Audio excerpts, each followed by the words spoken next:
Good evening, everybody. Welcome back to 22 Panels. Coming to you tonight from Modern Age Comics in Algonquin for the first time. So that's kind of exciting. And with me is the crew from American Caper. We have Lazlow, David Lapham, and editor Shelly Bond. How is everybody doing? It's Excellent. great. I just got issue two sent to me by Dark Horse, the Oh, nice. hot off the presses before it goes in stores on December 24th. So Wow, they must like you a lot at Dark Horse. I- they must. It's nice to get this before it's officially on the street, as they say. Yeah, yeah. So who wants to give me the front counter pitch? That's how I like to start. I like to start with somebody. Somebody walks into the shop and goes, I like crime comics, or doesn't even know they like crime comics. They watch Pulp Fiction, and you're selling them American Caper, something like that. Laszlo, Um, you are the ultimate pitch He's the South. prince, Yeah. the prince of pitches, the pitch man of the year. Go for it.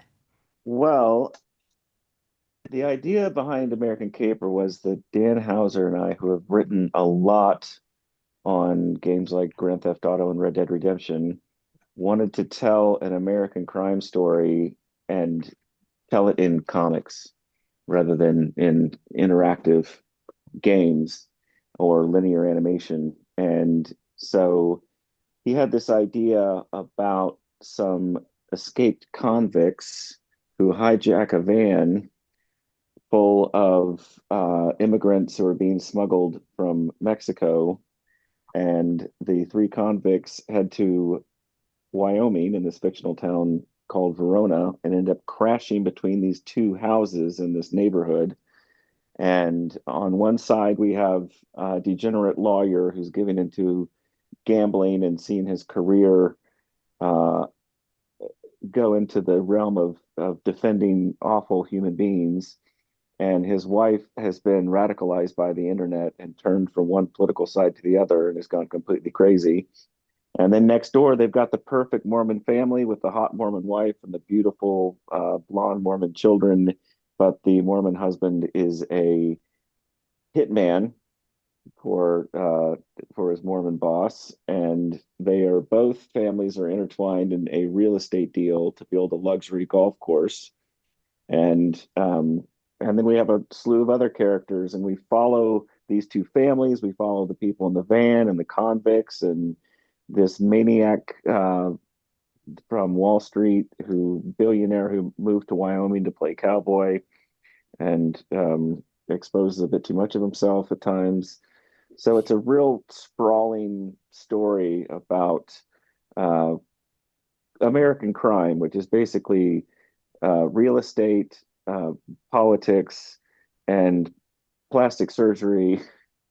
It's a bit, And whack jobs. and whack jobs. There's a lot of Dan Hauser came up with all those characters that people love from those games, and it's this really does feel like kind of a GTA mixed with Red Dead story because it's set in beautiful Wyoming, and he felt that that was a place that was ripe for telling a story. So, how did Shelley and David come on board? I guess Well, you should go next. Yeah. Oh, well, we didn't know what we were doing. We've never made a comic before, and so we started writing scripts, and then it became obvious that this is that you need a professional. and They tried they tried to hire everyone else imaginable, and then they hired me. um, She wasn't top of your list. I'm very disappointed. well, what was crazy is a woman that we work with here came in and said, "I've got a great idea for American Caper, Shelly Bond," and started rattling off all the books that she brought to life. And I was like, "That's one of my favorites. That's one of my favorites. That's one of my favorites." And so, and then she put this team together. She said David Lapham is who you should have be the artist on this. We did some early character exploration with Simon Bisley on it. She's like, David Lapham will do prime storytelling and bring your scripts to life, and paired him up with Chris Anderson to do finishes and inks. And it was a team that had never been tried before. And she said, for this, you've got to have Lee Lowridge for colors, and get Nate Picos for all the just amazing lettering that he does. And so we were like, Literally wrote the book on it. yeah. And so we were like, excellent. And it's we did several of these issues, had no publisher. And once we had a few of them done, then we went out and spoke with all of the usual suspects, and Dark Horse was the perfect partner that we chose, and it's been fantastic. And I went to my first Comic-Con this summer with David Lapham and Shelly Bond, and Woo! every famous artist and writer were running up to them like it was No, old let's home not week. push it. Maybe they were Shelley, running I've up been to at cons David. with you. No, I think it was David. I've been at cons with you, Shelley. Hey, Yeah. David doesn't leave his house too often because he draws with his hands and both feet. That's how fast he I is. believe that. So, but I'm Yeah. curious, David, when Shelley came to you about this project, you get offered a lot of work. So, Yeah. what made you say, like, I'm going to help these clowns get this thing into a right place? Well, I mean, anytime Shelly calls, it's a serious thing, and it's going to be a good project. So Oh that's the boy. first thing. Wait a minute. Are you That's That was saying true. that that with, was are you, the answer I was expecting. he is saying that with his fingers crossed, with his toes crossed, and he's still drawing issue 11 of American Caper No, I'm doing while that we're with my speaking. feet. So, But go yes, ahead, I have the. continue. Uh, Don't let me interrupt anybody ever again. no, yes, but that is true. Like, Shelley believes in her project, so she's not gonna come to me or to any other artist with unless she believes in it. She just So, has a knack for pairing and she people. appealed to me as um, working with Chris and like being like the veteran, and Chris was just sort of getting into comics from the story boarding world, and uh, so she appealed to me in sort of a pay it forward kind of way.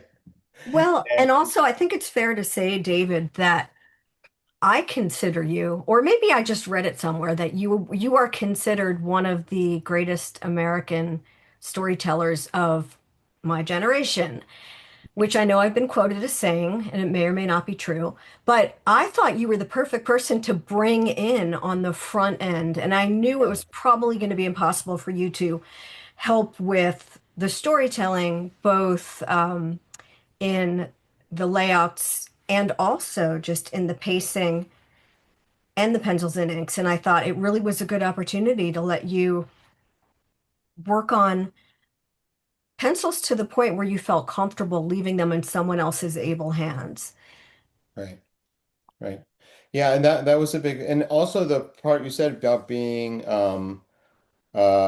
sort of part of a team. I mean, Dan and Lazlow had these scripts and these stories, but they were also really open to us getting on these getting together for these meetings and sort of crafting the ideas and the story into the structure of the comic book, and open to ideas of what things might work better, or maybe we can play, get to the same result, but we do it this way.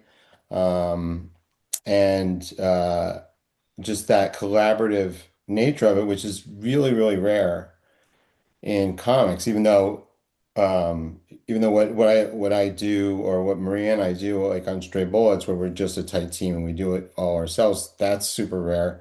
But also even with teams where it's like writer, penciler, inker, so on, it's usually all separate going through an editor where everybody's siloed and just pumps out their part. And in this, We all really work together. We work back and forth. We have a lot of Zoom meetings. If someone has an idea, we throw it out, and ultimately goes through Lazlow, and then Dan, who's not is in the Zoom meetings as much, so he's sort of at times like the unseen force. Like we all come up with something, and it's like, can we get it past Dan? What's Dan gonna think of this? Yeah, Uh, that's and what's been that's what's fun about it is like Dan will write the script and then I'll go through and do an edit and add some dialogue and add a couple of scenes here and there where I think it's appropriate, and then I'll send that to David and Shelly, and then they send their notes back.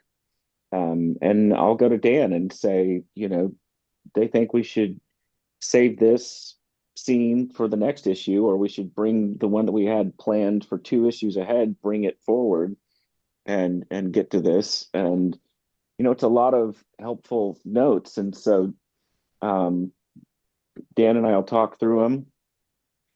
I'll make some of the changes. I'll send him scenes to rewrite or to add on to, and then I send that script back to Shelly and David, and they're like, "Okay, this is now good to go to thumbnails." And Or we'll so, start kickboxing again. and And we'll be like, all right, it's better, but can we also consider this? I will say that this is my first experience editing as a freelance editor with a company that's known for making games and not making comics. And I've heard all the horror stories. One of the reasons I took the job is because I could tell from the first time I met with Dan, who I met a few months before I met with Lazlow. I knew that he totally respected the comic book process and that he was really legit when he said that he wanted to collaborate. And I asked him to his face, are you just looking into making a comic because you want to make it into a film? And he said, no, I want to make a comic book series because it's cool. And so that was the moment I was like, I'm totally in, because I got the impression that he was also pretty good about leaving ego at the door. We're all throwing ink at this idea, from the very early scripts, which Laszlo, I think you'd be the first to admit, are written like audio scripts because you guys had just finished your audio fiction project, A Better Paradise. And I read the scripts, and the first thing I thought to myself was, what do they want to really see on the page? Because I know what I'm seeing. That's when it really occurred to me that if I brought David into the mix, we could really get a comic that was unlike anything anyone has seen for many, many years, because he really has those overall visceral chops with not only this pacing, but the dialogue that kicks in, working towards the page turns, pulling things out widescreen, or then going into his classic 8 panel grid. And of course, when I mentioned David, my husband was eavesdropping. And as soon as I hung up the phone, he said to me, well, you just talked yourself out of a job. If you get David Lapham in, they're going to be like, why do we need Shelly Bond? We've got Lapham. And I'm just like, all Uh, right, Philip, go away. Go away now. They're not going to realize that it's the Lapham Bond connection that makes this a fierce story. it is. Um, so that segues nicely into what about the story or what about the medium decided or made you decide you wanted to make a comic story? I mean, you have done video games, you've done the audio play. Comics is a new medium. What made you decide, or was it Dan that decided it? I assume it was two of you together, the way you talked at the beginning. What made you go, oh, this is a comic story? well, Dan was a fan of comics in the UK growing up, and I was a very avid collector from the age of 5 when they actually sold, comic books at grocery stores and drugstores and things like that. And we have always loved storytelling in different media and the restrictions that those have, and it's a new creative challenge. And when we started Absurd Ventures, we both left Rockstar Games. I was after 19 years, him 22, and he said, let's do some new things. He's like, I've got a couple of ideas for two games, both of which are currently in production. We have two teams working on those. And he goes, and I loved doing the animated series and shorts that you could watch inside Grand Theft Auto, and there was even animated shorts inside Red Dead Redemption that looked like old-timey early 1900s cartoons. And we're also known for all the radio that we created in the GTA series, and we'd have a lot of talk radio on that. That was all satirical. And with it in those early days, it's like I really want to do a comic book, and I said that sounds like a blast. Now, when we worked on a game called Max Payne 3 years ago, he did a quick project with making a comic book that revolved around that story, and we considered making a comic that you could read inside Grand Theft Auto, and we never got around to it. And so this was a labor of love. Was never like when we started laying out the story and the characters, it was never like oh, this would be great for FX or HBO. It's like that's never the conversation. It was like let's do something fun in print media, right? Which there's not a lot of that going on anymore, and that's what I've loved about this. This has also gotten me back into comics in a deeper level. Like I'm going to my local comic shop now every week, and I'm discovering new books and All right, plug your local comic shop. Pulp Fiction in Culver Okay. City, and so it's been a it's been a great experience. And I think the the thing that's been amazing about having David and Shelly guiding us through this is, a lot of our instincts were right, but there's also a lot of our instincts were wrong for some of the storytelling that and some of the things that we did in some of the scripts. And so, David on his thumbs makes dialogue suggestions. He said, I would kill this line. I would add a line here referring to the FBI agent from 2 issues ago and the thing that they did there. And so, those once we get to a final script, which I'm also realizing that the scripts are never final, but Dan and I will sit here in this office Well, and sure do they are when it prints. yeah, we do Actually, when it's corrected for the trade and it prints again, Oh, perhaps. that's right. That's right. I say they're well, liquid. I say scripts are liquid. but we'll do a read through, and then one of the great things about David's storytelling, and I spent hours on issue 7 today as we're working on the lettering. There's pages that are amazing, and Shelley's like, we need some dialogue here. Like there's a lot going on here. Let's add some dialogue. So, right up until the the the the lettering goes to Nate, we're still making dialogue revisions and adding copy and cutting copy. Well, and that's because that's how comics are edited old school, and that's the only way I can do it. And I'm not convinced anyone makes comics like that anymore. And if they do, I salute them. But, you really have to come to grips with the fact that it's not over until it's really right. And you have a finite amount of time to make it as perfect as possible. And the best thing about working with Lazlow and Dan and the whole team at Absurd Ventures is that we had enough lead time to really do this right. And David is such a pro that no matter what, he gets X amount of pages done every week. Now, I don't know when he sleeps, but he Yeah, claims he no. does on occasion. He's But he's doing how many books right now, David? Oh no, no, not as many as it looks I like. know that they're actually done. They just, anytime Yeah, there's I'm doing that many like some of books them. Like coming out there's at even once, it's one like, that's coming out from Skybound now that Maria and I had done pre-pandemic, and it's coming oh, okay. So it's out now. been sitting around for a while. So that I guess so that was being sat on, and then I have other stuff that's Yeah, you got stuff at Bad Idea, yeah, a and lot of you've been that doing shorts has been at done EC already from Oni. last year.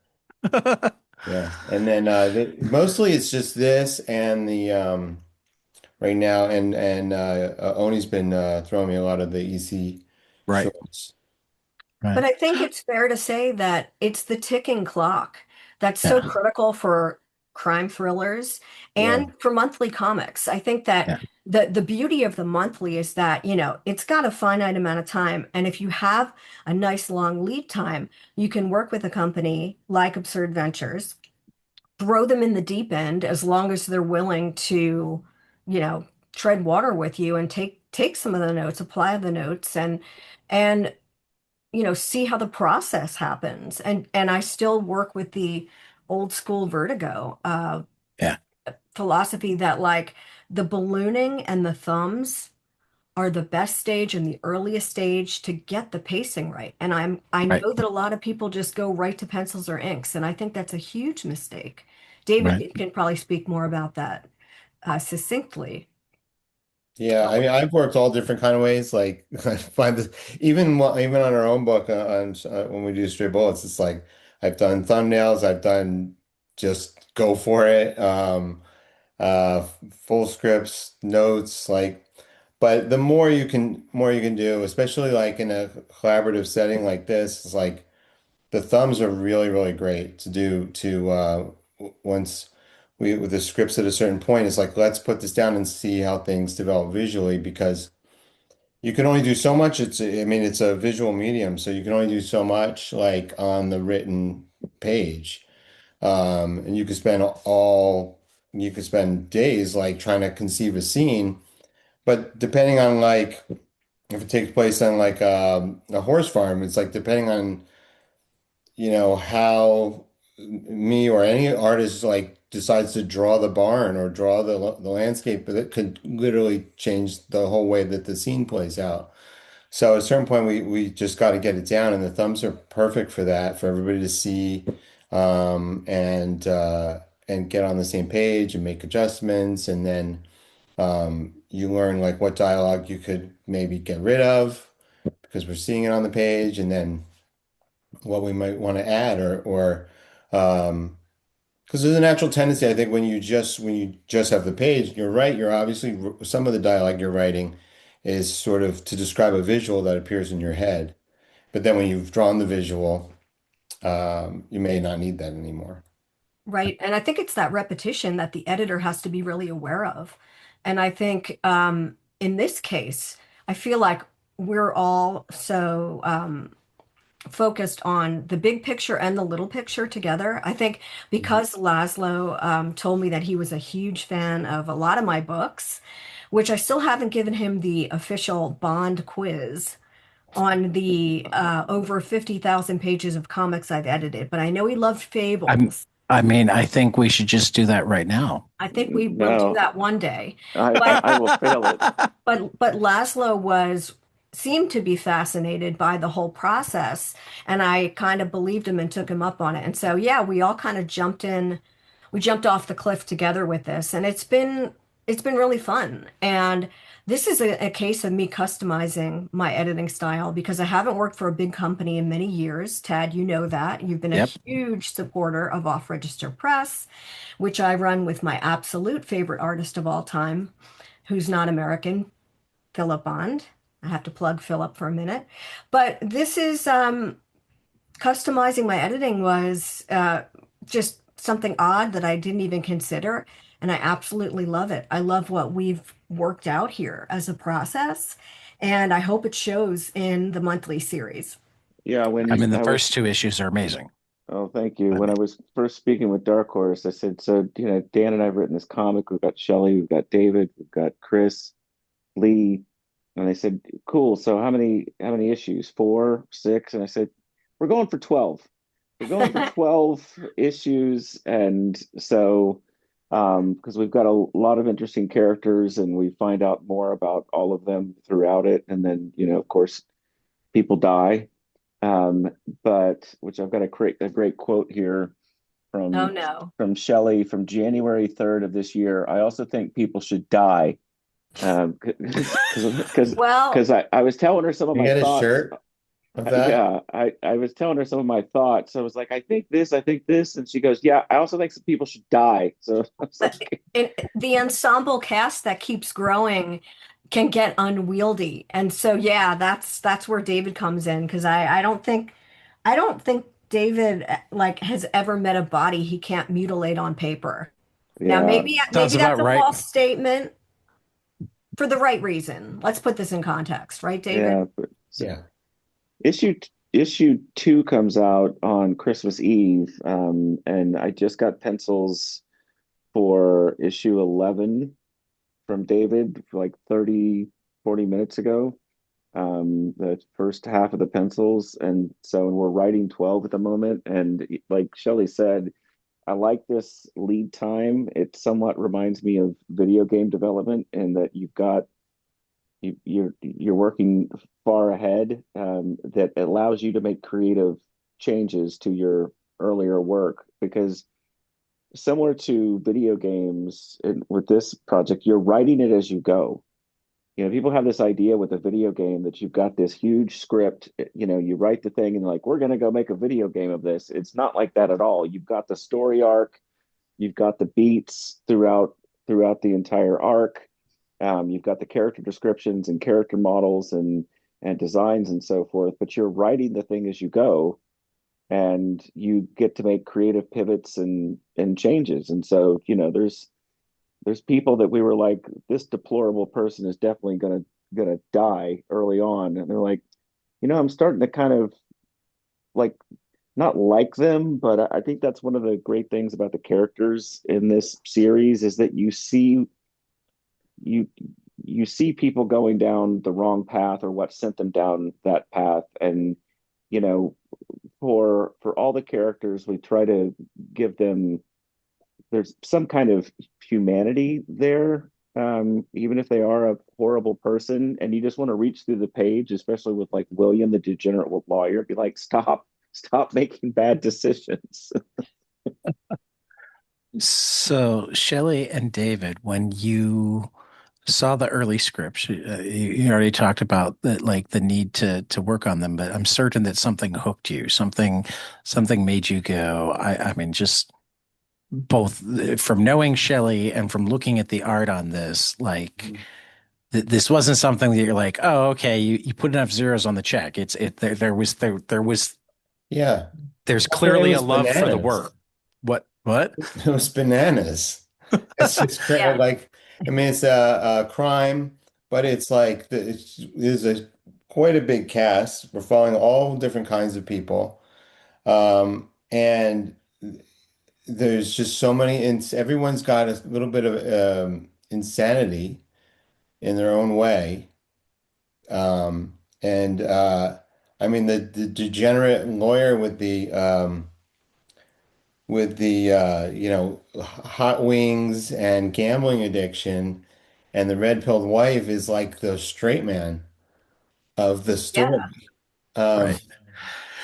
It's true. Okay. so that's I just interesting have to say factor. right now, Lazlow, David Lapham, who wrote Stray Bullets and Young Liars, just called your book bananas. Yeah. I That's a full don't quote and a think there half. can be a higher compliment. Yeah, it's fun, and it plays because like with Stray Bullets, like Stray Bullets is crime, but it's not um, cops and robbers crime. It's people. Right. And this isn't exactly that, but it is a lot. It is these domestic settings. It is houses and people, and they're not all, specifically like drug runners and crime lords and cops. And there's a couple people like that, but mostly they're just people who are severely Warped. mentally deranged. Yeah. Yes. And I will say that to me, what really got me was the aspect of the caper, because it's my favorite kind of crime story. And I always thought Stray Bullets was very much following in the school of a caper because however nasty and crude and dirty it got, it was always fucking hilarious to me. And eventually, after I cried my eyeballs out, I would somehow find something really funny. And there was always that moment where cool beans, like a catchphrase would come up and it would just take me back to why I loved the series in the first place. So yeah, to me, it was a no-brainer to bring David on the Yeah. book I, because I I've think he I understood that element of it. yeah. I've been known to describe Stray Bullets as Pulp Fiction on speed. Um, Yeah, that's a good one. so yeah, no, as soon as I started reading the first issue of American Caper, I'm like, yes, this had to be a David Lapham book. Okay, I Well, cool. I'm can't going to give can't you, think it. I'll give you two very quick responses for the question that you threw to David, which Right. is, what was it about the book that pulled me in? Really, two things that Laszlo and Dan did right in the first two issues. First and foremost, they asked to have men cry. Now, how many comic books have like real men crying? Come on, like not many. So I thought that was Yeah. fantastic. Like it showed like a range. They sold me on the heroine, the main hero or heroine of the book being this ex beauty queen, this badass female character named Eva. And I was hooked by her immediately by how they wrote her cadence. A lot of guys in comics, I won't mention any names. Tad, don't grill me. I will not mention any names, but most men that write women in comics, even if they're talented, write a very stock female character. So Oh yeah. the same that I like don't have to tough, grill you tough because girl. it's way easier It's to bad. list the men that don't write a stock female Exactly. character. So I thought they really did a good job with Eva's character. And also, second reason, Marty Bloman gets his junk out, and David Lapham has never drawn geriatric scrotum, and he was really excited when I offered that to him as part of Is his it junk. possible that he's never? There was no He's geriatric blushing. scrotum in Young Liars. I thought He's we went there. blushing. I'm pretty sure there wasn't, but I found it strange that both this book has a character named Orson and David has a character named Orson in Stray Bullets. Yeah, Now there's yeah, a yeah. love of Different characters, but I'm yeah. sure there's a love of Orson Welles between Dan Laszlo and David that we'll probably talk about some other time. But yeah, geriatric scrotum. David, was it a first for you to draw, I mean, if not, I blocked it out. which is also very possible, right? Uh, We have to ask Maria next time about that. Yeah, no, yeah, I mean like, yeah, that's it is a crime comedy. It's not political in that, GTA wasn't the storyline and characters of that wasn't necessarily political. However, we made fun of everybody. We satirized everybody with equal enthusiasm. And I think the other thing, going back to your question earlier, Tad, about what was exciting about this, coming up with this fictional town and these fictional characters, and what are the stores, and what's the media in the world, that's world building, and Right. it's the same thing you do when you create a video game. It's a completely blank canvas, and you have to create this world that feels lived in.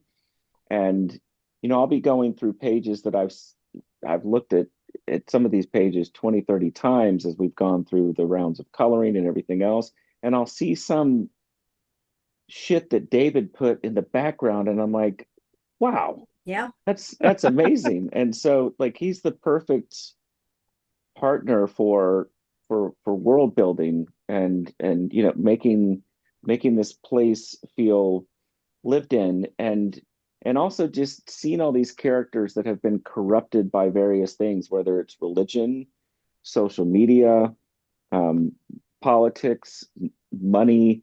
We found it eternal life. funny. Yeah, Leisure it, wear. it's it's it's I just like the whole midlife crisis of Marty Bloman, who, these Dan and I are fascinated with these people that, that they're over 50, they've made hundreds of millions, if not billions of dollars, and they're just obsessed with never dying. And they think that since they're so smart at technology or Silicon Valley or Wall Street, that they should be able to live forever and tell everybody else how to live and think. And so, Marty Bloman is constantly shooting up some youth serum or HGH or coming out of a cryo chamber in a speedo. It's funny stuff. with his 5 foot tall white cowboy hat. And I think David had mentioned not too long ago that one of the great things about Marty is that actually he's kind of has a kind heart, even though he is one of those bloated billionaires who's like a little nuts and wants to run around and play cowboy. David, I kind of recall you mentioning that you thought he was kind of had a bigger heart than most of the characters. Yeah, I think I might have said that at that moment in the story. But yeah, no, I think he does. He's sort of he's oblivious like most people are, and especially people with that much money. But yeah, he wants everybody to be happy around him. And Yeah, I was about to say, is that a comparison thing, or he's kind of a small guy, so is it as a percentage of his body weight? he is kind of a small guy. But yeah, I don't think he's got this. He doesn't. They don't write him with the small guy complex. Yeah, and in fact, I Yeah. think the big hat counters that a little bit. That's true. Um, but it doesn't seem to bother him, which I also think was rather unique. I think the easy way out for that character would be to give him that small guy, bravado, but he doesn't have it. And I Yeah. think that's what's unique about working with Laszlo and Dan is like they're not going to give you just stock characters. And a lot of these characters are lost in fantasy where, William, the degenerate lawyer, goes and does cowboy cosplay. And his son is lost in video game fantasy, but is super awkward with girls. His daughter has gone super left wing crazy and is sort of lost in that fantasy. And his wife has gone conspiracy crazy and is prepping for the end times with all kinds of, machine guns and everything else. And Marty's living this fantasy of, on a ranch, learning how to harvest bull semen, and play cowboy.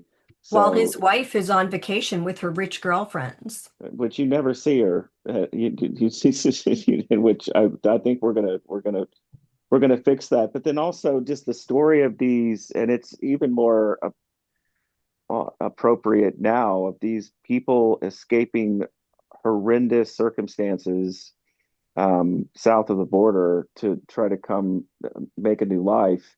And at first you're thinking, oh, these are just some Mexican immigrants who are coming into the country illegally, but then you realize that one of them has got a pretty crazy backstory of her her life as a poor peasant girl on a farm in Mexico to becoming a supermodel to getting mixed up with the Mexican drug cartels. And we know quite a bit about drug cartels because we researched those for many years for the Grand Theft Auto series, so including meeting some of those maniacs. So Do you mind if we talk Awesome. about the covers for a Not minute? at all. I just want to say, I mean, first of all, Tyler Boss is one of my favorite artists. he's amazing. So for the A covers, and you got some impressive variants too. I can't wait for Right? David's. I love that eyeball. You have a history of eyeball coverage, I think. I've He done it a few does. times. Yeah, I say circles always work. It's like one of my 22 panels that always work. I Yep. would put the circle. I love it though, Tad. I'm glad you noticed because that was the pitch that David had for that variant cover. that we shared with Laszlo and Dan. It just seemed to make sense. That issue 4 is the only issue that David actually does all of the art. And it wasn't because we wanted to just push Chris out. Chris has been doing an amazing job, but I Right. think we were trying to catch up on the schedule. And in the early days last year, there sometimes is a little bit of a bump.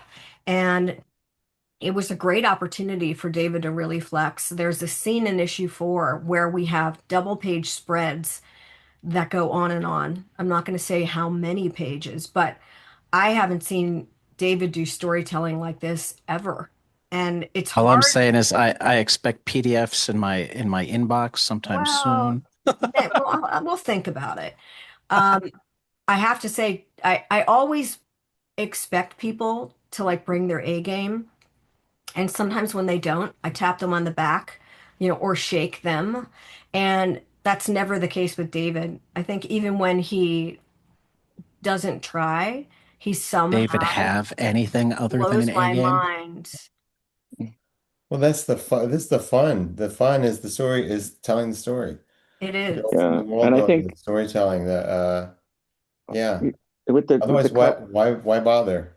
with the covers, I really wrestled with, do we have, because there's some series that the covers are kind of, each one's a variation on the one before, but they've got this really, like, this continuity of the graphic style, and I really debated and had long conversations with Shelly about it, and where we ended up with Tyler. He's got that, the first issue with that bison dead in the road and the van driving off into the distance, um and then in the second one we've got all these great icons from these images that represent items that are in the book, a donut and a bloody shovel, and so every issue I'll put a bunch of ideas together. Shelly will send me some ideas, and then we just, have this conversation with Tyler and get his ideas and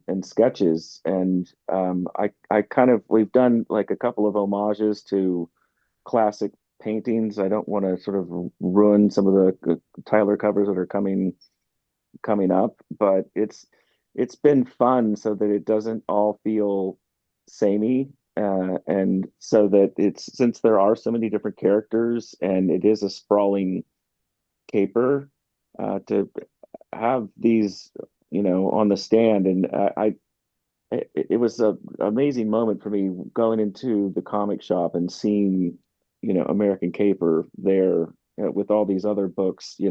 Some of my imposter syndrome evaporated for about 15 seconds. Um, and then, I'll read other people's books and I'll be like, oh my God, they're geniuses. I'm a failure. I think we would have booted you out long ago if we didn't think that you actually delivered. Right. And I honestly have to say, like, I did not realize this was going to be a job that would last over a period of 6 or 8 months.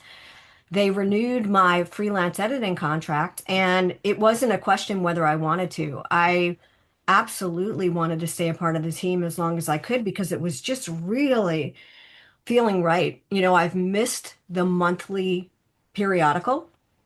I still believe in it. It's in my bones. And I was thrilled that this team had it in them to just go for broke and just go for 12 issues.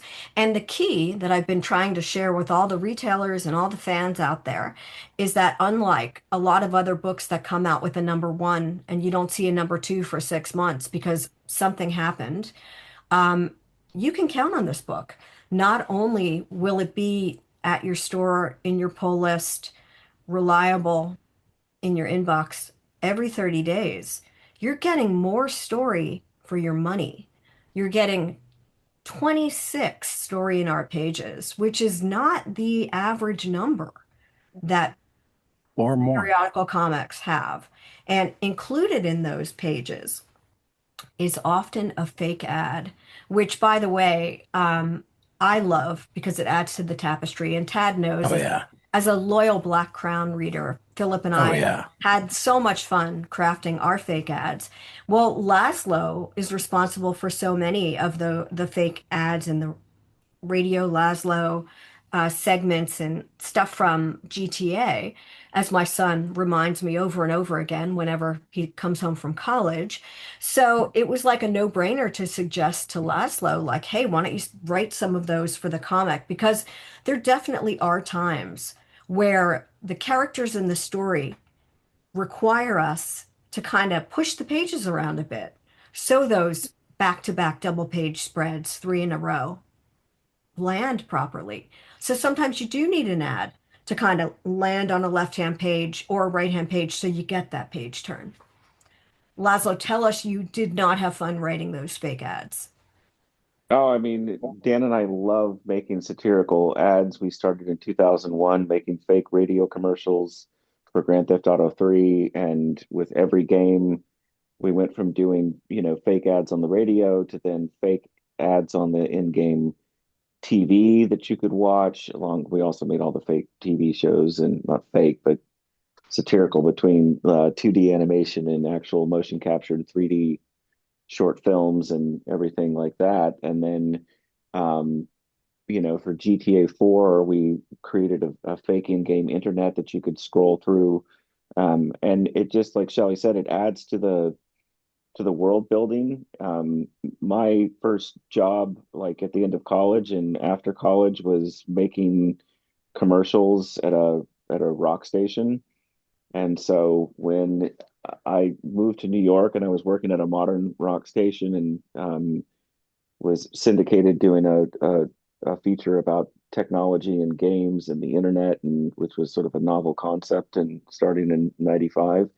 But I was still making a lot of radio commercials, and then I started making TV commercials. And then when I met Dan, and he said, "Hey, we're doing this game, and we want to put, fake radio DJs in there with, making fun of American radio and the imaging in between and radio commercials." I was like, finally, because, it was all the stuff that we wanted to do at the radio station, making fun of these things. And I worked at ad agencies and everything else. And so doing the fake ads, it's part of the world building, because for some of the things in this book, you'll see an ad for something like Wolf Rock Ranch, which is this, super fancy cosplay experience, where you can go play a cowboy and, spend some time with a painted lady. Is that what they call them? A lady of the night, and drink whiskey and spit into the fire and and act manly. But that's like, that's part of the storyline. So we're like, we should do ads for that. Um, and but I will have to say, when I went to my first Comic-Con was this summer, where we launched American Caper. We announced, it wasn't even out yet. We had an ash can, and that was, I was terrified, but thankfully, Shelly, who's been to over 300 Comic Cons going back to 1897, um, But I we, don't look a day over 26. it was great having her there, So it was in the old Hotel San Diego. and they, and walking around with David Lapham. I'll never forget, we were going up an escalator and someone screamed, "David Lapham, lads!" So, it was an amazing experience. And what I was not ready for was the level of cosplay at that. I mean, it was just amazing. I can barely throw on jeans and a t-shirt every day, and these people had costumes they'd worked on for years. I'll bet we'll get a few people playing Marty Blowman Yeah, I was about in to say, San just wait till Diego, next year when it's right? your characters. Poor David is sweating this Yeah, one. Right now, he's sweating this. He's like, no way. I Dan and I Bring made a him cart. low. Dan and I did a cartoon, like a 12-minute animated show inside Grand Theft Auto called Princess Robot Bubblegum, and it was a spoof of anime. Um, and it was so on the nose about how ridiculous and misogynistic the anime is, and such a satire of it, that in the Japanese version of the game they wanted us to edit part of it out. But it started as a radio commercial that we did. It was a movie trailer for uh,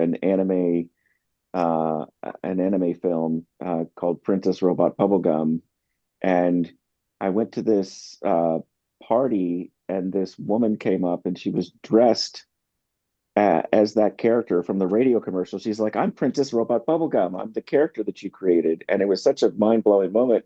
And I went to Dan and I said, "What people are cosplaying is this anime character from a radio commercial that we put inside the game." And he's like, "Well, then we should just make the full 2D animation for the next game and spoof that genre." So we love satire, we love, comedic crime stories, and I feel like it comes through in American Caper. I mean, the reception's been good so far. So, and you said you've read the first two issues? First two issues. Loving it. Well, Read it's the good. first two issues a couple of times now. Oh, damn. Oh Okay. boy. Hopefully Well, you didn't catch any editing mistakes. it Well, if I had, you would have heard from me already. That's true. yeah, it keeps going farther off the rails, these people. So I cannot wait. I mean, it feels like we're just getting going. Um, I mean, part of that is my experience with David and Shelley. Like, I can see how people could look at these first two issues and go, "Oh my God, they're pedal to the metal," and I'm looking at them going, "Oh, so they're starting at 60, but getting ready to rev up into like triple digits." Yeah, Um, I think so. It doesn't let up. There's so many characters and so much going on. And so Uh, much going wrong. yeah. or right as a reader. Yeah. Oh, for sure. For sure. No, I think the Only fun of only it if you is, have to be one of these people is it. Right. yes. If you're one of the characters going very, very wrong. And I think that's the fun, especially in these strange social and political times. Like this is the kind of book to get lost in. Yeah. You really aren't sure what's going to happen next, but you know it's going to be way worse than what you expect. And Yeah. that to me is the beauty of comics. And you both want to like everybody and want to dislike everybody all at once, which correct. is a neat trick to pull off. It's a hat You trick, know. as Marty would say. Yeah, definitely. It's I mean, it's still every issue I'm very nervous about to see what people think and the reception. But we made this because we wanted to do a comic and we thought it would be a fun process. We've learned a lot, going to Shelly Bond and David Lapham comics school 101. But it's Well, I still, mean, Shelley wrote the one-on-one, but I feel like if you're working with Lapham too, you're at least in a 400 level class. Whoa. yes, exactly. Um, but I Well, look, it must be said though that it really is the beauty of the team too. I mean, I really do think that Chris Anderson adds a lot of texture, a lot of Oh yeah. gritty the realism darkness and and grit. darkness. Yes. And a lot of to the satire. Yes. That the way he can exaggerate. Yeah. Um And I think he does a really good job of making sure that he honors what David calls rough pencils, which are basically pencils to anyone else with eyeballs, but David calls them rough pencils. But I think Chris has been really good right from the jump at honoring what's there on the paper, but then putting his own style and twist yeah. on it. And it's So, really 100%. given it, I think, a unique look, which again, then Lee Loveridge comes in and just throws a lot of his, incredible monochromatic, high octane palette onto the book. And, Lee is someone who David and I have worked with for 25 years. And so it is really neat to see his reaction to Chris's finishes over David's rough pencils. It's Well, really pretty cool. D D D David, you haven't been inked a lot. You generally do your own inking. What Yeah, what was generally it? I do. Yeah, I What do. was it like out of the Um, gate to give up that final um, product? I mean, you're clearly happy now. You said some very yeah, nice no, no, things no. right I'm there. happy, and I had But seen what Chris could do before. What he was bringing, and a lot of the early character model sheets that he had done, and he had done some of the fake ads.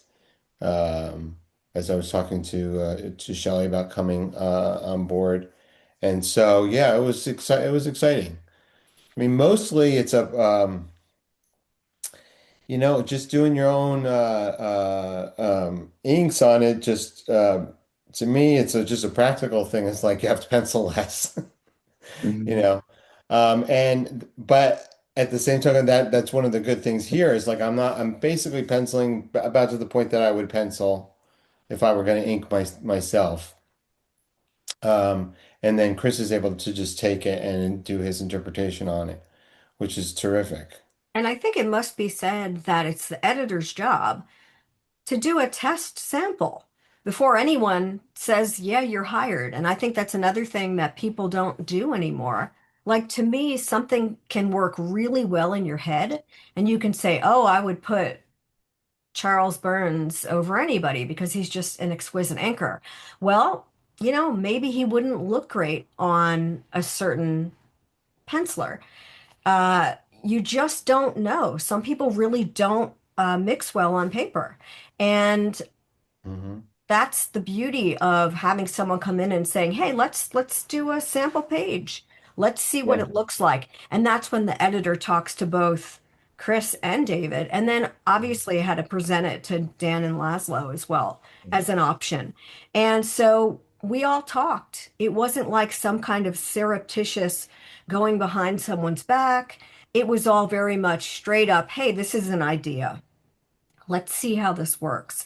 And it just fucking worked great. So I have to say, I'm really proud of the team and I really respect that everybody not only brings their A game, but everybody is open to commenting on the pages if something isn't quite landing.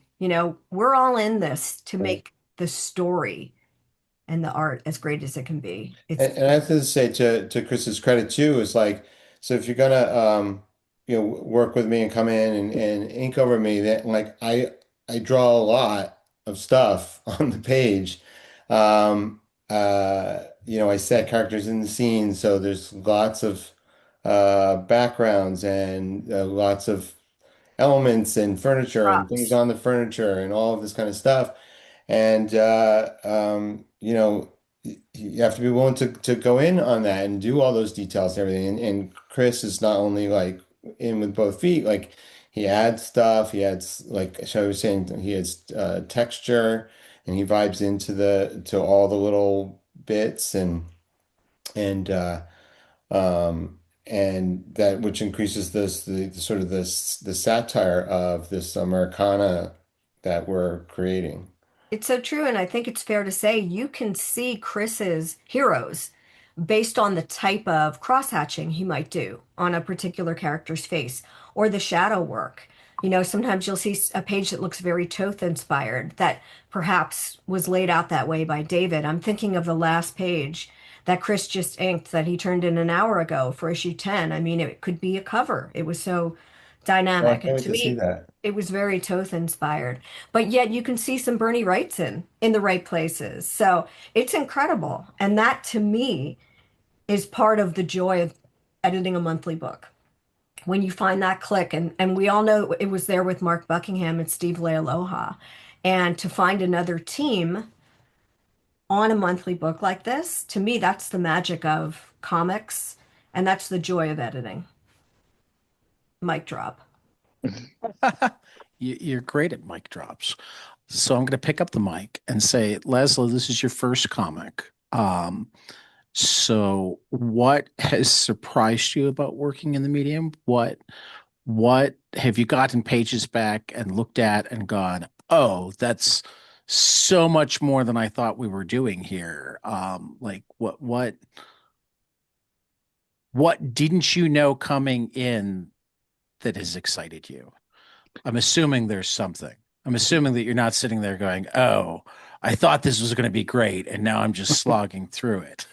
No, it's to be honest, it reminds me of when I went to a rock station in Missouri in college to get an internship, and the program director said to me, "You're a fan of radio?" And I said, I've been a radio nut my whole life. I love it. I've always wanted to work in this medium." And he said, "You will, after you start working here, you will never listen to radio the same way again." And to go from experiencing radio as a consumer to as someone who helps make it, to experience video games as a consumer to then somebody who's helping make it, comic books, I was just so used to that polished issue of Fables, and it's just you're going through as a consumer, you're like, this is amazing. You have zero concept how much work this is. And I was really stunned by how many times I'm touching a page and and from and how many script revisions that we're doing, and this might be a unique process based on this team, because I know that some writers just write the script and send it to the artist and be like, have at it. But from the thumbnails to the rough pencils to then Chris's, like every page to the lettering draft that we do where we're placing all the balloons and moving things around. It's like all great art, which I consider comic books to be a great art medium. It's a lot of work, but when it's done right, it just feels right, and it just flows. And the it's I was surprised, I as a and I've seen the back pages and from in a lot of comic books and trades over the years of like, here's part of our process, here's the script and here's some pencils. But until you're actually in the trenches with veterans and super talent, like Chris and David and Lee and Shelly, um, Nate, it's and Nate, you don't. Each of these brings things to the table that takes it to a whole other level. So I mean, Nate does his lettering pass after we do our rough lettering ballooning passes, and then you see stuff that he does, and you're like, oh, that's brilliant. We should actually add another line over here, or uh, we should do some more of this. So yeah, so surprised at how much hard work this is, but damn, is it satisfying. Who knows if it's going to go anywhere, but I mean, I feel like this one,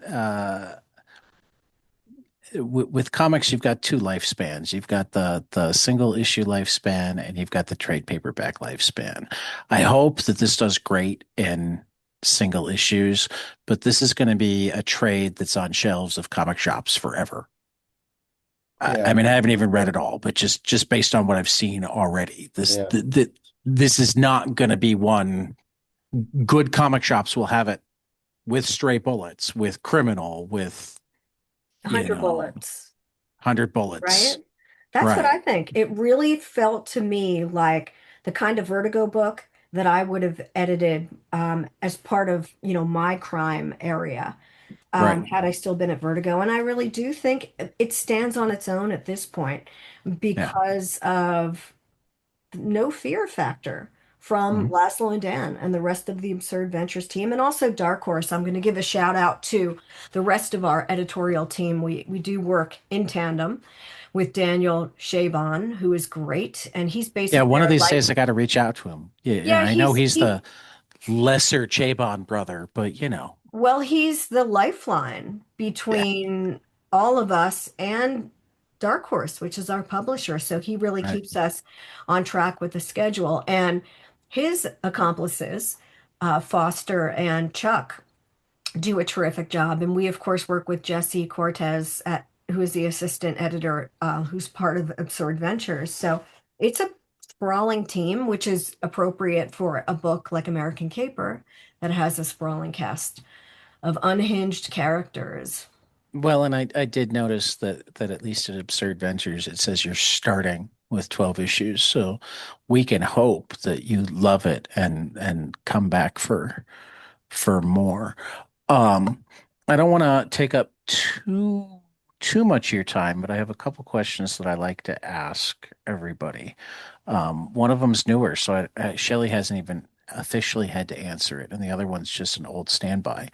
Um, as I'm entering the fifth season of 22 panels, I am constantly just awestruck by how surreal my life has been. By the number of people that I now think of as friends that used to be names on pages of my favorite books, or or the experiences that I've gotten to have just because I host a dinky podcast, and um I know that that's like equal for pretty much everybody in the industry. Everybody I ask has the one story of meeting their hero at a con, or having their hero come up to them, or having the fan that told them something about their book that just struck them. So I've been collecting surreal stories. It sounds like Lazlow even has some already, like Escalators with David Lapham. So share a surreal story from your time in comics, that thing that like you think about it and go, man, if I'd never made a comic book, this never would have happened, and man, is that cool. Okay. Shelley, I know you have a million of them. Then we'll let David go first. Okay. Oh, yeah, I mean there are probably, if I think about it, probably a lot. Even with not doing many conventions and being out there for quite a while now. But um I mean the very first time I was out that we did Stray Bullets, our first Comic-Con, it was amazing. It was amazing. The fan response was unbelievable and sort of blew our minds. I got to meet, like, my ultimate hero was Steve Rude, and I got to meet him at Golden Apple after the con. Um, Also Wow. from that, Did you how were you sweating? Did you stutter? He's the I mean, dude, it looks like he's sweating right now. right? This was like the He's dude. just remembering yeah, meeting no, Steve Rude and going, it was really, mostly, yeah. I mean that's luckily I'm there with Maria, my collaborator, and my wife, and like she's calm and cool and gets along with everybody, so I can um I hang have back a little found that most of the bit. genius men in comics have the wife that takes care of all the business and keeping them on track and calm. That includes you, Yeah, Shelley. and creatively as well, like when we write all of our stuff Right. um, together. Through early on, I got to we got to meet Quentin Tarantino and Sam Jackson and Robert Forster. We got to go to the set of Jackie Brown. That was Wow. really cool. That was really cool. And You're the second person that has had a Quentin story, because Matt Wagner was on, and okay. he got to write Django Zorro with Quentin, and Oh, that's funny. didn't Right. believe it was going to happen until he got there and rang the Right. bell and Quentin answered the Yeah. door. Until then, he was certain that like it We was going to fall almost did apart. we almost did a Jackie Brown comic. Oh wow. We were at San Diego that one year, and this woman comes up and she's so excited, knows all about Stray Bullets, and is super effusive, and she's just got all these comics, and she's a big fan. She says that she's Quentin's mom. And we're like, oh, okay, then yeah, that's nice. And it turned out that actually, yes, she was Quentin's mom, and then through her, we met more people on Quentin's team, and they wanted to do a comic of Jackie Brown, and then they loved Stray Bullets, and they wanted us to do the book, And we went back and forth for a while. And ultimately, like they sort of ran out of just sort of time for it all to come together. But it was very cool. We got to meet everybody, and it was and going to the set, and um, it was surprising. Like Sam Jackson was a huge comic fan, and knew Stray Bullets, which was like Okay. amazing. Now we've got a deeper list of people that I need on 22 panels to talk comics. Yeah. Yeah, no, he's a big comic fan. And the nicest guy we met was Robert Forrester, who didn't know anything about comics, but he was just the coolest guy and super nice. And Well, like, then he must have changed because I knew somebody who had him as a substitute teacher when he was younger, and apparently he wasn't a very nice substitute teacher. oh, really? Maybe She they says were she liked not him as very an nice actor, but students. she didn't like him But as a substitute that's a teacher. tough Some gig to people, be a valid It opinion. is. It's substitute a really teacher. I tough mean, gig. my mom was a teacher for years. It's a tough gig. It is. I'm a teacher. I get it. But I love that like you immediately changed my overall pictures of Robert Forster because you're talking about him being sweet and I've heard Yeah, it super and sweet. she He was gave in us a middle tour school at the of the whole time, which is set, like the hardest time to be a sub. So right? He showed us where they hide they hide all the candy bars in the food trailer, and yeah, all the good stuff. Nice. Shelly, what's your story? yeah. Ooh, all right. I feel like I might have told Tad my stories. So It's always possible. I'm gonna rattle off a couple of ideas and you pick one, Tad, because I know we Sure. have to wrap up really soon, but I've got these are the missed opportunities. These are the almost got 'em stories that I love. One was David Bowie and one was Cheap Trick. So which one do you want to hear? Oh, we got to go with the Bowie. Okay. I love Cheap Trick. I'm from Chicago. They're from Rockford, but we got to go Bowie. Well, the Bowie story is tragic because, as you know, Tad, and I'm sure Laszlo and David know this story too. I discovered David Bowie at summer camp, 1974, Rebel Rebel on the radio. I was the youngest camper, 8 years old, and just fell in love with Bowie's vibe, everything about Bowie. And so he's pretty much changed my whole life. And being in comics, it seemed like a natural thing. Reach out to Bowie, get him to do a memoir or something else, right? Who knows what it could have been. So there were many times I would send a stack of Vertigo books to his, wherever. I People. would sometimes send to the record company, sometimes send to Isolar Productions, and got a hit. I was, believe it or not, on the train to New York City, and one of my neighbors was telling me how she was secretly working with a famous composer. And as we were chatting, there was a Bowie connection there. And she said, "Oh, I'm very good friends with Bowie's manager. I think I can get you a meeting." So, of course, I fainted. I came to very quickly thereafter and I had a meeting. So it must have been around 2001 when Paul Pope was doing Heavy Liquid and 100%. I So I'm just talked to like, Paul. oh, okay. So, Yeah. I'm carrying, and this is like 57th Street. I'm walking Right. from the DC offices at 53rd and Broadway, and I'm carrying my own books. So you can imagine me, I'm 5'5" in 3-inch platforms. So I'm walking with a stack of books. I can barely see over the books, but I've got all the goods, all my best Vertigo stuff that I edited. Get to the office happens to be in the same building as my dermatologist, but that's another story for another time. But the management office was just cool. I walk in, I'm shaking, I'm nervous. I knew Bowie wasn't going to be there, but this was the closest I was going to get. Okay. So the manager is awesome.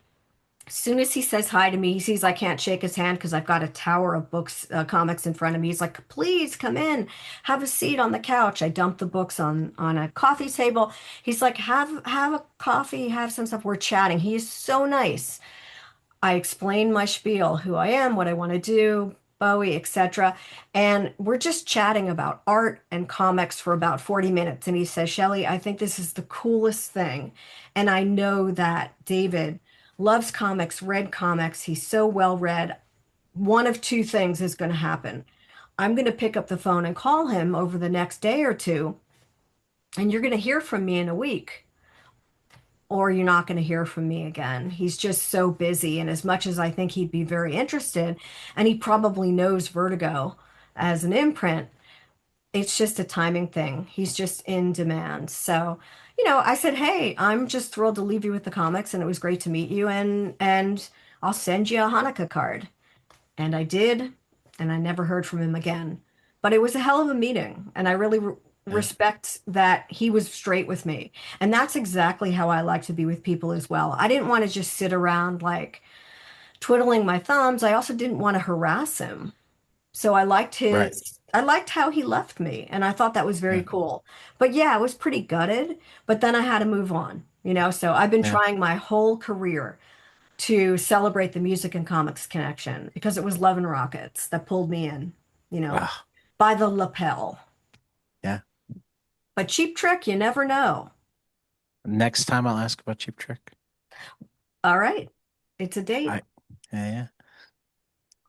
Okay, Laszlo, you got less comics time, so if you gotta use the world of video games instead, I'll forgive Well, you. I'll say like two moments when I was at Comic-Con San Diego.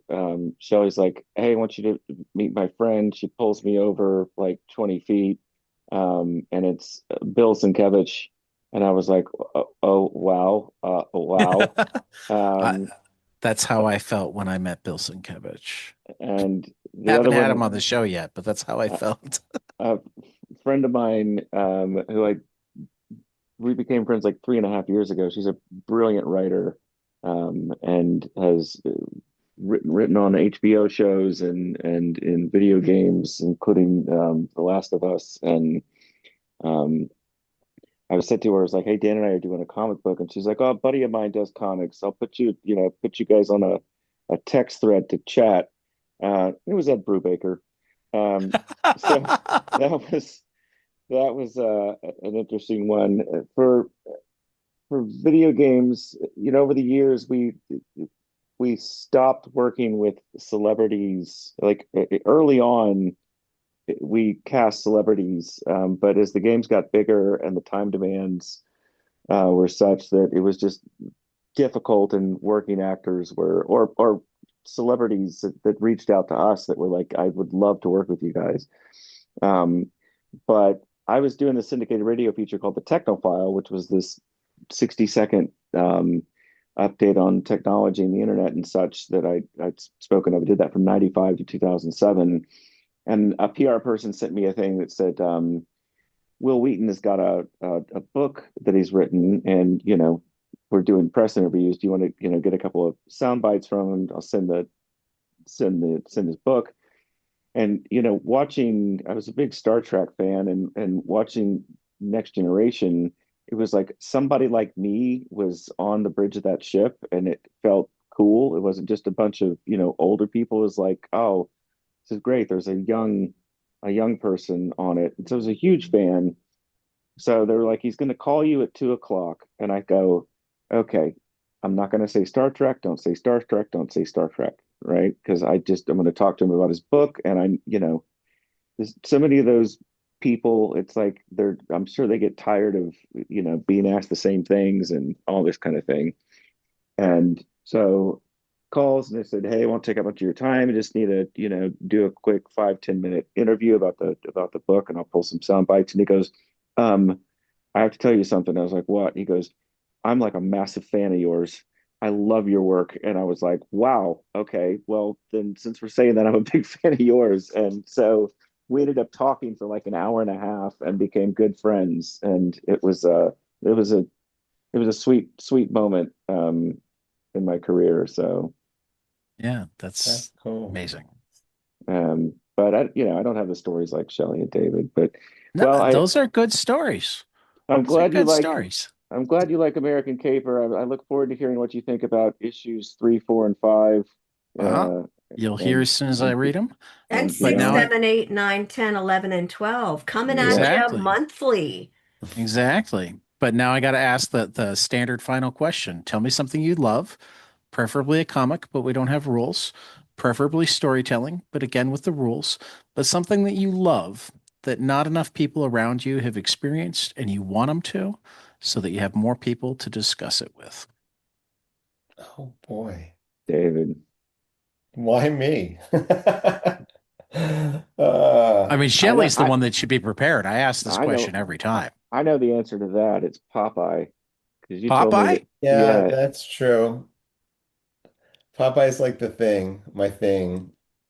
Like original No, yeah, E.C. Popeye? Seeger, Popeye. That's the only Popeye. Like you could Okay, I keep all just the wanted to rest of make, it. I mean, it could be a Yeah, Robin no, Williams totally. thing. It could be. Seeger's Popeye, very early on in comics, Evan Dorkin and Sarah Dyer were like, "You got to be pop. This is like totally your vibe," Right. and they gave us some Popeye volumes. So if you've been getting the Maria Fantagraphics and then we were collections, like crazy for it. That's like our ultimate, um, you know. So Fantagraphics has been putting out really nice collections. Have you been grabbing those as they come out? yeah, well, I have to like these ones. Yeah. Yeah, I've Okay. had those for a long time. With them before that, we had these ones. See, I have them handy. Exactly. Um, so yeah, I mean that's the whole thing. So I think Well, we have a comic strip book club, and the next one is Pogo, but we've been talking about doing Popeyes. So if we do, you're going to have to come back and join us. cool. Yeah, Yeah. yeah, But Bob Skoriak and Carl Krumholtz and I talk comic strips roughly 3 times a year. yeah. It's great stuff. I Yeah. wish Shelley. I should know more about it because I've loved it. I love it, you know. But Yeah. there's a lot I don't know. Like, No, I'm still learning, particularly with the strips, but there's so many great ones, I've been you know. really into Ernie Bushmiller's Oh knitting yeah. and Olivia Jame, and I can't Yeah. wait for Caroline Cash. Calvin Cash, That's yeah. going to be great. But as far as things I love, because I don't want to repeat myself, I've been on this show before and I've mentioned all kinds of things. I might have even Yep. mentioned Stray Bullets once or 10 times. But Yep. today It's come up. I want to talk about this badass female illustrator, Katie Skelly. Oh, I So love Katie. the book Maids She's got a came book out. coming up I know. soon. She's got a book called Heaven coming out next year by Yep. Fantagraphics that I hear Yep. is tremendous. But Maids blew my Oh, I tiny love mind. maids. Mage is incredible. They're going to be re-releasing it. I've bought at least 6 copies to give to people as gifts. Not everybody thanks me. It is the best retelling of the famous film The Maids, and she does a better job than this famous, wonderful film. I Yeah. cannot That's so good. talk about this any more than I've just talked about it. I love Katie's Find work. Maids. Katie Yeah. rocks. Yeah. Yeah. Incredible storyteller. I'll plug her podcast too. She's Yes, got a great podcast. thick lines, right? Yeah. Thick With lines. Sally Madden. Yeah. Right. Right. Right. Laszlo, over to you. Uh, three things that, at least in the last couple of years, that I consider that I want to tell everybody about. The first one, this is ridiculous, but the Ryobi cordless nail gun, because I bought a dump of a house and have been doing lots we of my have own one of repair. those. And bro, that thing is so much fun. Like I just want to find things to shoot with it. So I do a lot more repair because I've got this cordless nail gun and I don't have to be hauling a compressor around. That's fun.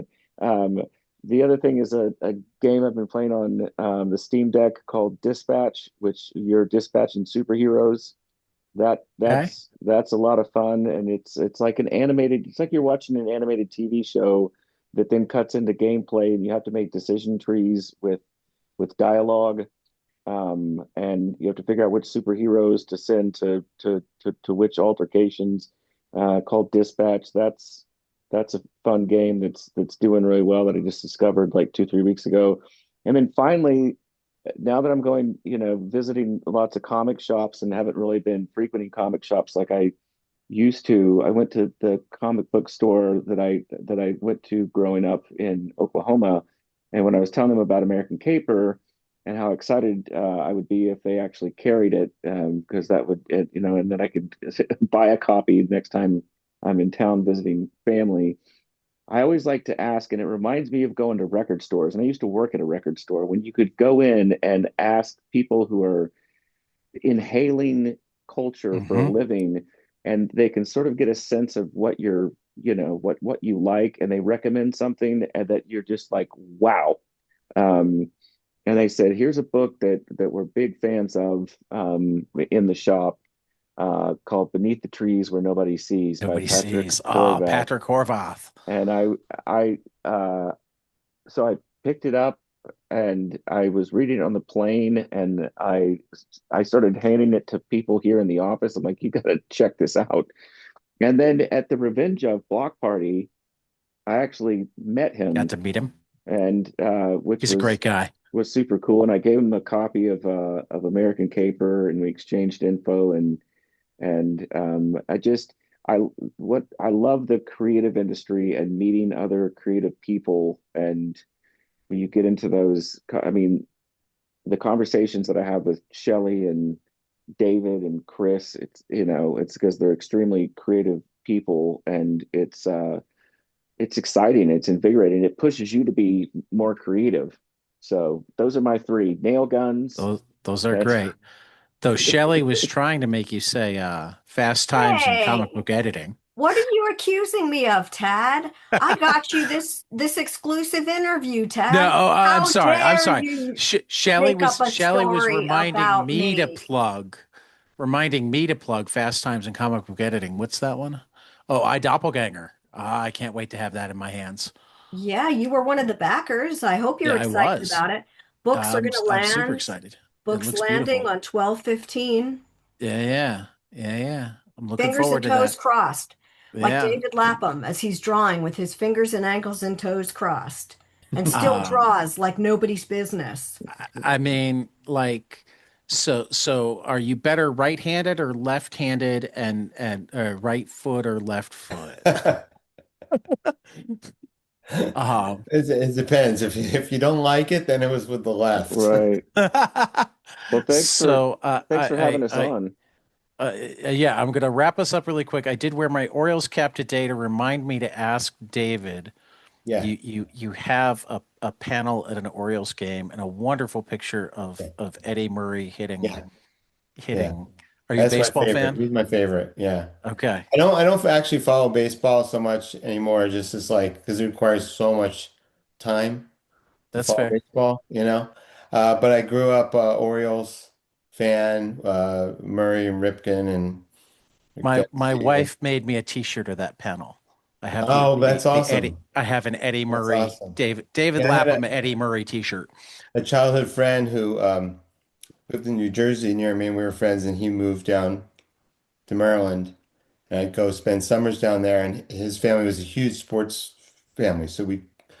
So through them, I went to lots of games, lots of Orioles games, Nice, and nice. Eddie Murray was the magical. Yeah. It was like they had the chant, the Eddie chant, Eddie, Eddie, and it just felt like his batting average was like 900. You know, I mean, I know he's super up there, like on the all-time Grand Slam Yeah, list and all that. So I yeah, mean, he was a yeah, yeah. clutch. 3,000 hits, 500 home runs. He had a Yeah, good career. yeah, yeah. And for over years, he was like, especially in the 70s, late 70s, and into the early 80s, he was basically considered like the most feared Oh hitter yeah. in the Well, game. and from both sides of the plate. So Yeah, you yeah. couldn't play the platoon game against him. And here I thought David Lapham's favorite sport was roller skating. Silly me. Silly me. Well, of course I had to find the baseball panel, Shelley. You know that about me. I Uh, try to forget that about most people. I'm not a I sports fan. understand. I'm not a sports person either. I'm a baseball person. Very different. Anyway, Nice. for Lazlow, David Lapham, and Shelly Bond, this has been 22 panels, and we will see you after the next page.